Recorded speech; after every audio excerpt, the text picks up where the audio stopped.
My name is Heather Yee. I am 39 years old. Today's date is October 7th, 2015, here in Sacramento, California, and I am the daughter to my partner. My name is Kimland Yee. I am 68 years old. Today's date is October 7th, 2015. We're in Sacramento, California. I am the father of Heather Yee. So, Dad, when were you born? I was born August 11th, 1947. And where were you born? I was born in Sacramento, California. So, there was a lot of anti Chinese sentiment in California in the 1800s, and it led to the Chinese Exclusion Acts in 1882. Since 1882, there were renewals of the Exclusion Act until it was repealed in 1943. And even then, that Magnuson Act only allowed 105 new entry visas per year nationally. And even then, there was a ban against ownership of property and businesses by ethnic Chinese. How did that affect the migration of our family and family members? My great-grandfather came over in the 1900s. My grandfather told me he came over as a laborer, and my grandfather didn't come. My grandfather came over to the U.S. in 1923. He was born in 1902, and he was approximately 21 years old when he came.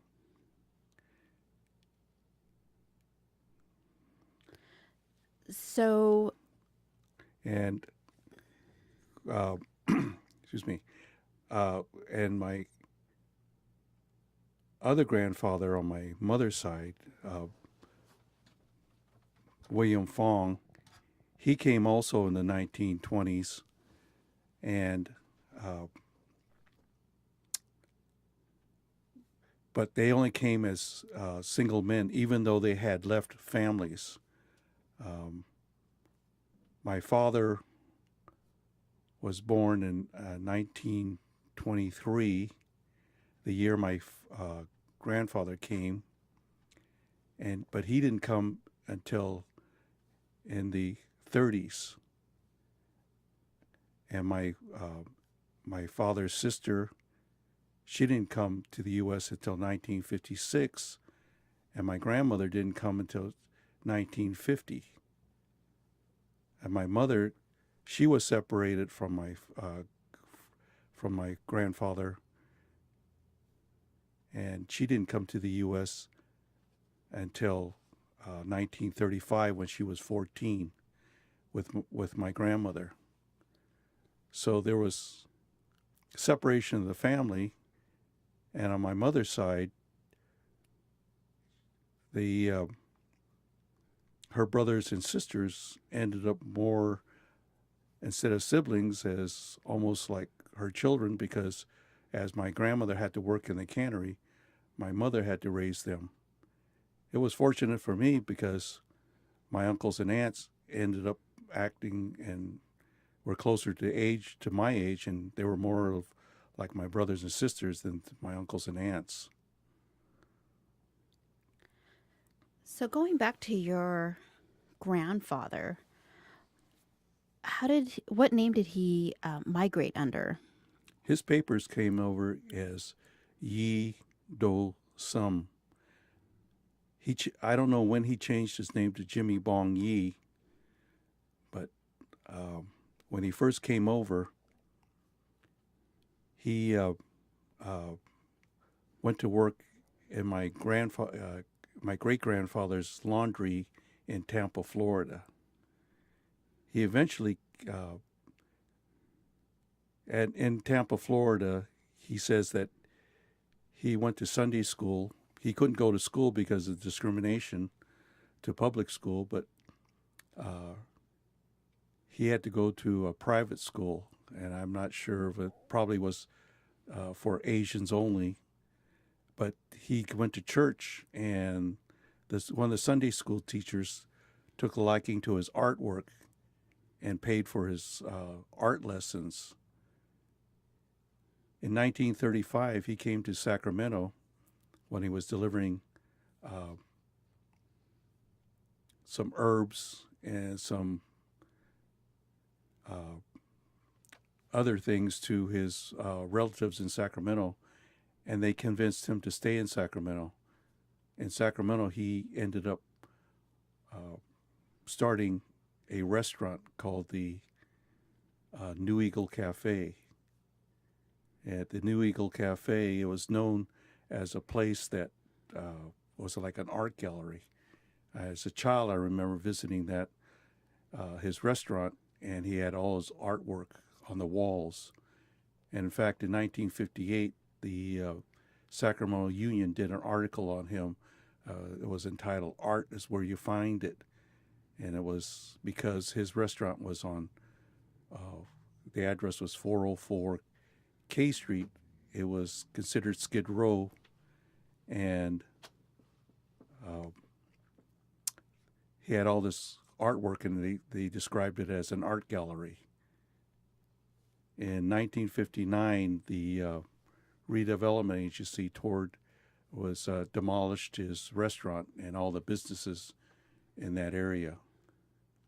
Which I find it kind of interesting was that I became an engineer, and when I worked at the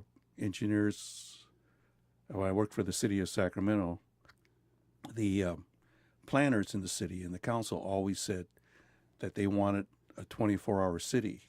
And I would always mention to them that they tore down the only 24-hour city that we had. Skid Row was open 24 hours a day. My grandfather's restaurant was open 24 hours a day. And it was always lively, had a lot of businesses going 24 hours a day. And they tore down the only 24-hour day city that we had. So, what businesses were in this Chinatown? Was it anything like the San Francisco Chinatown that some of us know of? Uh, the original Chinatown, when I was a kid in Sacramento, and Sacramento was known as in California as the second largest Chinatown outside of San Francisco. It was from 3rd to 5th Street, and it was from I to J Street. And in that area, they had the Chinese restaurants, of course, had a Chinese school, the Confucius Temple, which was the Chinese school, and they had all the family associations, which is what really made Chinatown. The family associations were where all the Chinese families, if they had the same last name, which meant they came from the same village in China, they all it was an association of all the families, and that's what made it Chinatown. Where did they have these celebrations? Well, the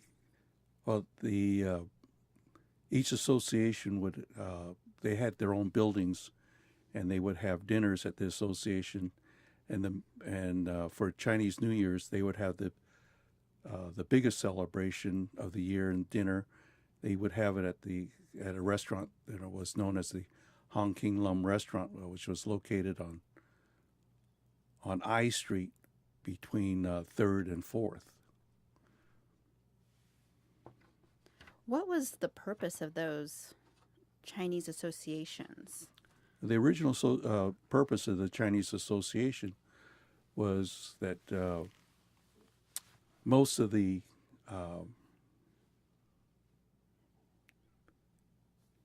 men came over as singles without families, and it was a place where they could gather for social to play cards and play mahjong, and it was a place to take care of each other. If you came to a city and you didn't know anybody, you would go to the association, and then you were always considered like family if you were a member of the association. And and they took care of each other. If you died in the U.S. and you had no relatives take care of you, the association would make sure that you were properly buried, and a letter would go to China and inform your relatives of what happened to you.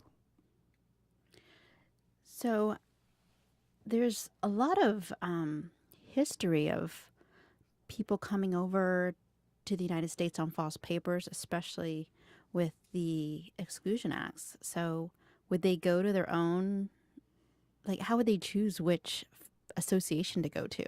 Because if they came over on Fong papers, but they were really a Yee.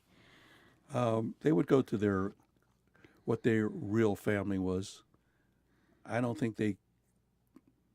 I don't think they figured that the Caucasians would know what the family associations were, and so I had relatives that came over on Wong papers, but they were at the Yee Association, and you could join in those days. You could also join multiple associations. Just become a member, pay the dues. My grandfather was active in his association, but he would pay dues to some other associations also. But he was a Yee. I was fortunate that my father, although he came under papers that weren't his relatives, he came over papers that were Yee, so we didn't have to change our name once he got naturalized and turned himself in the 60s. So I remember Yee associations. I remember going there as a child, and it was really smoky and a lot of men playing mahjong. Um, what's the purpose of some of those family associations still? It's still a place for men to get together and socialize, although they recognize women now, and women are members. Oh, there are. I didn't even know that. So you still pay your yearly dues. Why do you do that? Because my grandfather was active in the association. It's to honor my grandfather that I still pay my yearly dues, but I'm not active in the association anymore. He was president of the Yee Association a number of times, I understand. Yes, and also I find it satisfying that my my grandfather was an artist and a quite accomplished oil painter. He did portraits, but he painted a picture of the Chinese patriarch, and the every Chinese New Year and Chinese holidays, they pay homage and they bow to that picture. And so that was my grandfather's painting.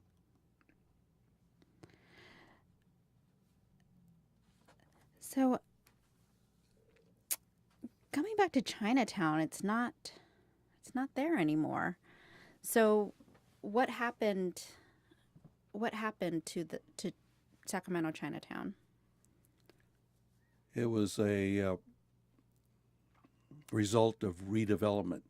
Overzealous people thinking that they needed to clean up the west end of Sacramento.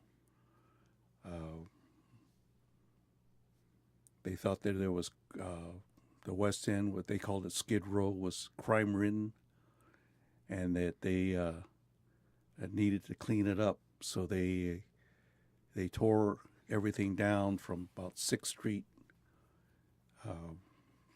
down, and they moved everybody out, and they destroyed Chinatown. What they have left is a facade. What some people call Chinatown, I don't. All the family associations were had to relocate, and they couldn't relocate in one spot, so they all just moved wherever they could find a building to relocate to. So they're all separated. The Yee family is on Broadway. Um, my wife's your mother's association is over there on 27th and X, and so they're all located all over Sacramento now. So it fractured the Chinese community.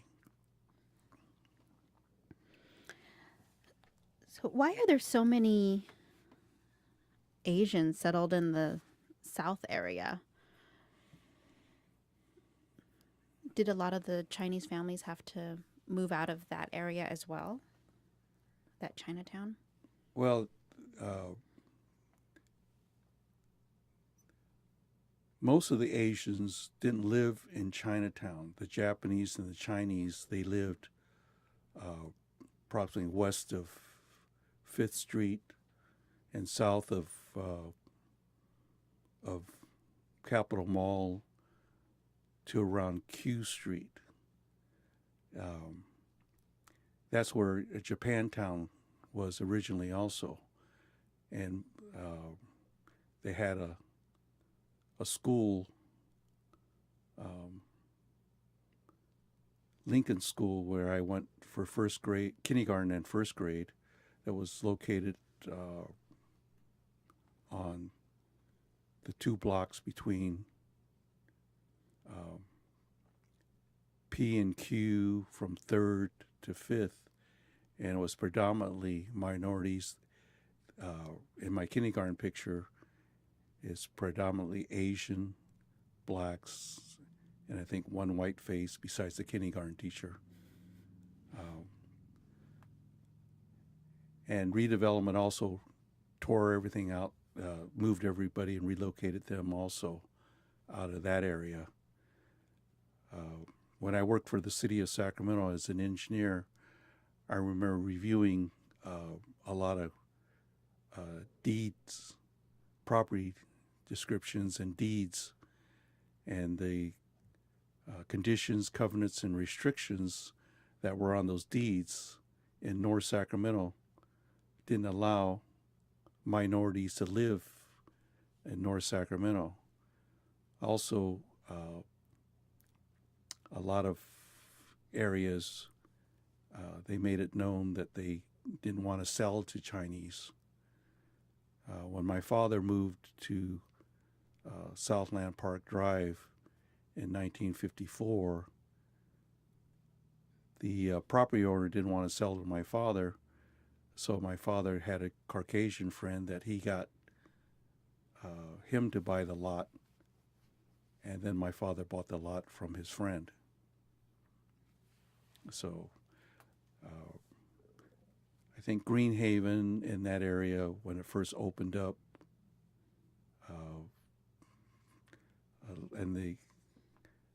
in the 60s, and they were relocating people. A lot of the Chinese just moved to the South area because it was a new area, and they didn't have those restrictions on them. Understandable. So your mother came to the United States when she was 14.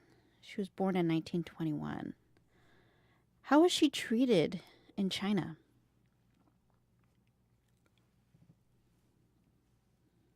My mother told me that in China, women were considered like property of the husband's family, and my grandmother and my mother lived with my grandfather's family. She remembers that sometimes she didn't have much to eat and they weren't treated very well because my grandfather in the U.S., with his brothers and his father, would send money back to China. And she always said that when my grandfather's brothers sent the money back with a letter, they always would neglect to say that my grandfather contributed to the money also. So they didn't treat my mother and my grandmother very well. And so she doesn't have a fond memory of my grandfather's relatives or that the Fong village in China. So, what was her experience traveling to the United States? She said that she had a great time on the ship. She had a friend that she met on the board on the ship, and they roamed around the ship. But when she got to Angel Island, she said it was a terrible experience. She said it was the most humiliating experience of her life. She said that she thought that the cooks on the island were probably stealing the money for the food and feeding them garbage. When we started this Sacramento Chinese Cultural School, we had a field trip to Angel Island, and I asked her if she wanted to go, and she gave me a disgusted look, and she said, "Nope, I never want to see that place again." Can you talk more about the cultural school?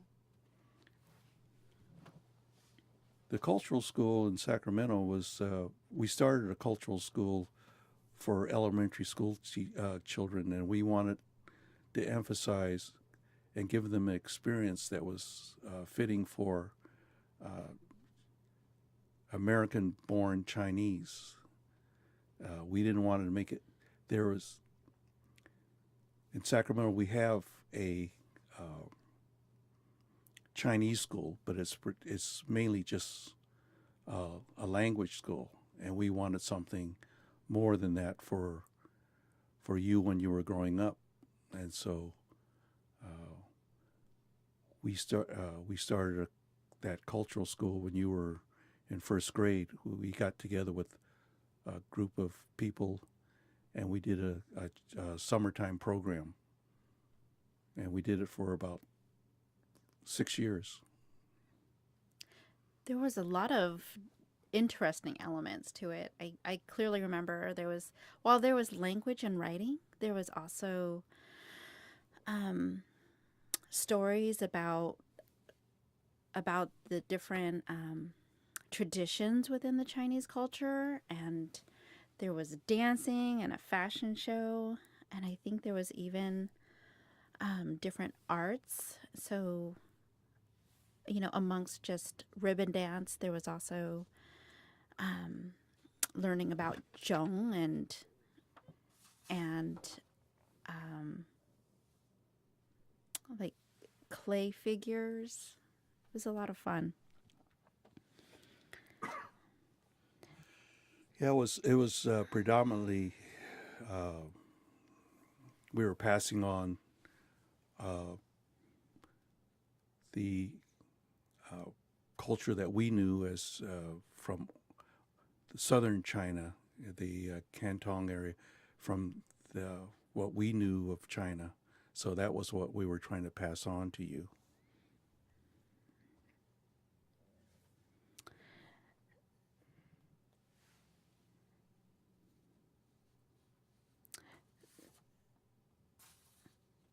So, when Yingyin, or Grandma, came over from Angel Island, she came straight to Sacramento. Like, what did she start doing for work? Well, she was only 14 and she went to school, but she had to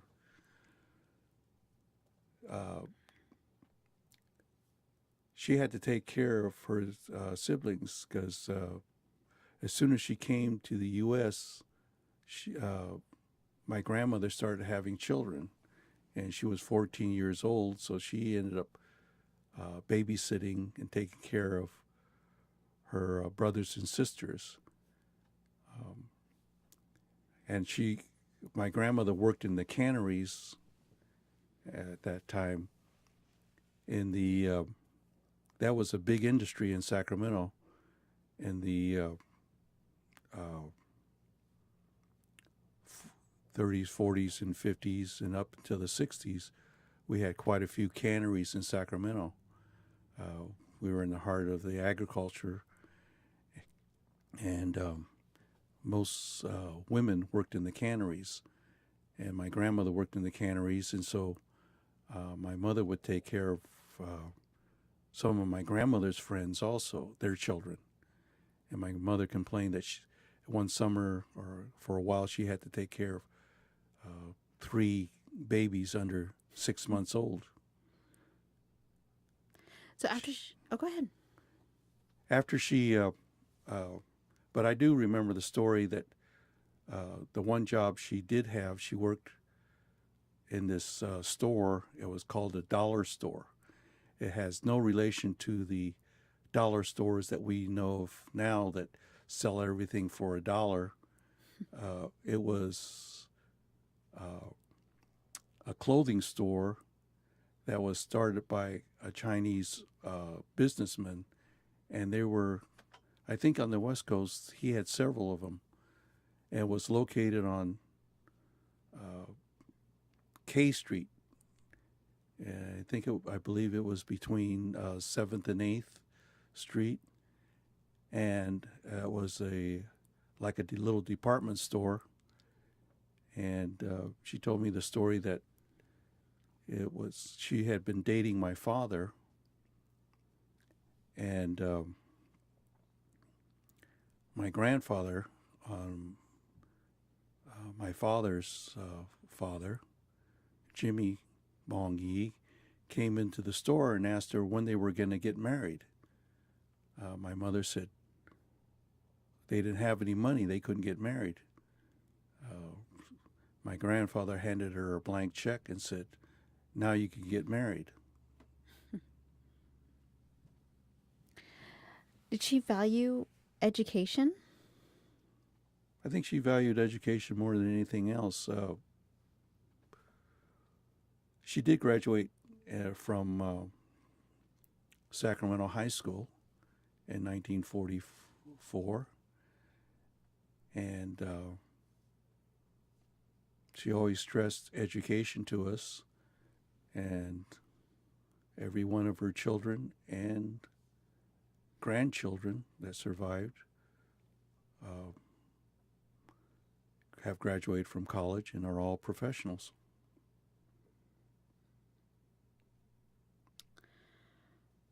What did your father do when he left his father's restaurant business? He opened up his own restaurant. He opened up a restaurant on Stockton Boulevard called the Lamp of China. That was only I think that it was he only did that for a few years. And then he opened up a clothing store that a failed business. And then he became a realtor. He became a successful realtor in Sacramento. And he had his own company with his partner, Kimland Yee.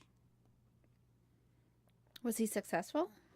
He was until I think he became too successful, and he decided, I guess he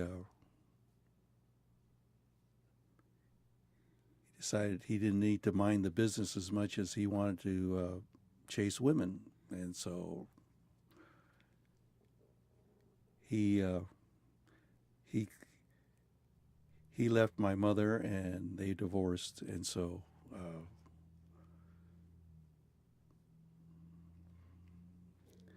he went to Hong Kong to work after he left my mother, and and then he worked in San Francisco for a while. Do you think it changed you as a father? What kind of family you wanted? I think it did. I was a lot more conservative. My father, I think, was a risk taker. He anybody that suggests a business that might make money, he would be anxious to try it. I became an engineer and worked for the city of and had one main job, worked for the city of Sacramento for 34 years.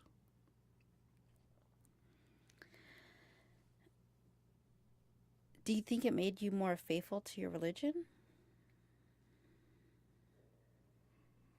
I don't know if I had any part of it, but maybe more faithful to my wife. It's true. You're a very hard worker, and I know you take pride in your work. What age did you start working? Well, I remember since I was 10 years old, it seemed like I was working. When I was younger, my mother's father owned an apartment house, and I was always painting or mowing the lawn on every weekend. And then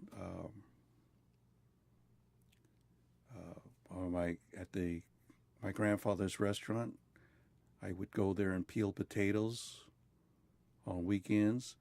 That place was open 24 hours a day, and I think they went through 100 pounds of potatoes a day between the French fries, the baked potatoes, and the hash browns that they made. I peeled a lot of potatoes over there. And then when I was in high school, I worked in my cousin's restaurant on 6th Street. It was called the Victory Lunch Cafe. On summers, I took whoever had the day off, I took their job. I waited on tables, I bussed dishes, I washed dishes. On weekends, when school was on, I would go and work Saturdays at that restaurant. I would work from 6 a.m. in the morning till 6 o'clock at night, and I got paid $10.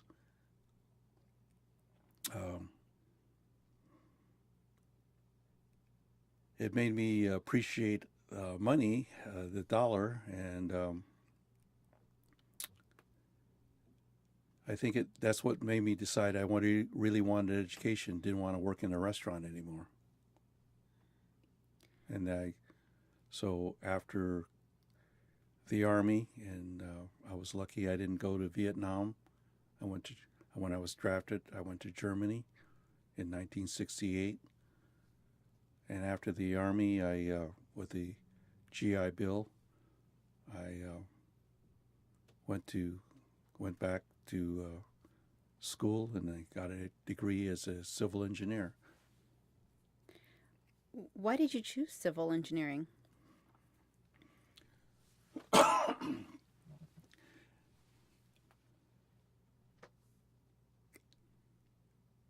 I originally chose mechanical engineering. I went to school because before before I went in the Army, I had worked as a mechanical draftsman in a mechanical engineering office. And when I went into the Army and came back, I was pursuing a mechanical engineering degree at California State University in Sacramento, and I had applied. I always applied for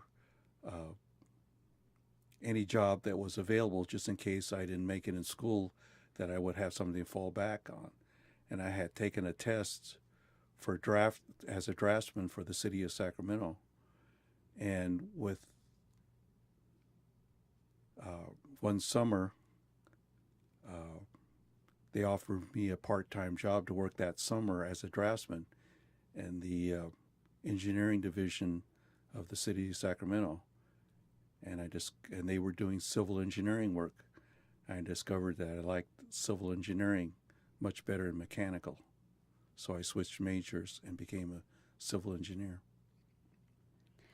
So when I was reading up on the Chinese Exclusion Acts, I found out that California had adopted a new constitution in 1879, and it actually banned Chinese from employment by corporations and state, county, and municipal governments. And I find it quite ironic that both of us worked for our municipal governments.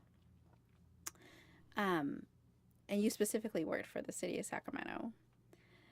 Did you like working in public service? Yes, I did. I really enjoyed it. I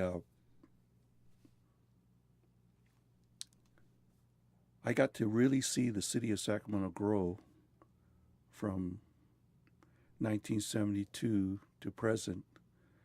I was involved in many of the big projects in Sacramento, reviewing a lot of the plans and working with a lot of the developers in the city of Sacramento, building uh, some major buildings in Sacramento and a lot of the subdivisions in the South area. At one time, I used to review most of the subdivisions in the pocket there as they came in. I did the last two assessment districts that built the river lakes and the lakes, and so it was quite satisfying working for the city of Sacramento.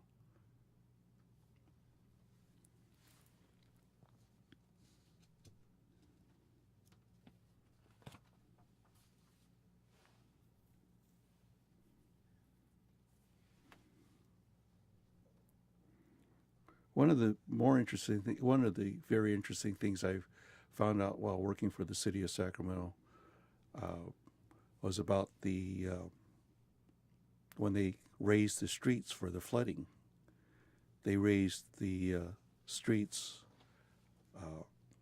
J and K Street, one level. So they made the second floor the first floor, and the first floor became the basement. And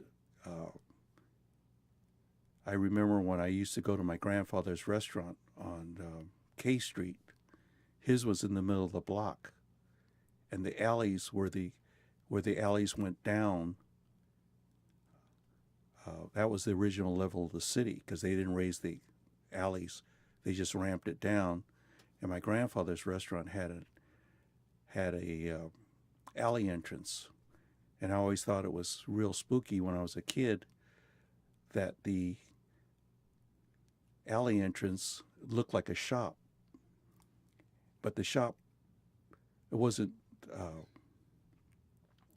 It was falling down or falling apart. All the lath and plaster was falling in, and you had to walk to the back of that shop, and then there was in the wall. It was just a hole that you walked through, and then there was my grandfather's basement. Later, when I worked for the city, I realized that was the original level of the city, and that was a shop that faced the alley, and my grandfather's basement was the original level of the city of Sacramento. And so I realized, and I had firsthand experience as to about the raising of the streets in Sacramento. Thanks, Dad. I think that takes up all of our time. So I appreciate you coming here today.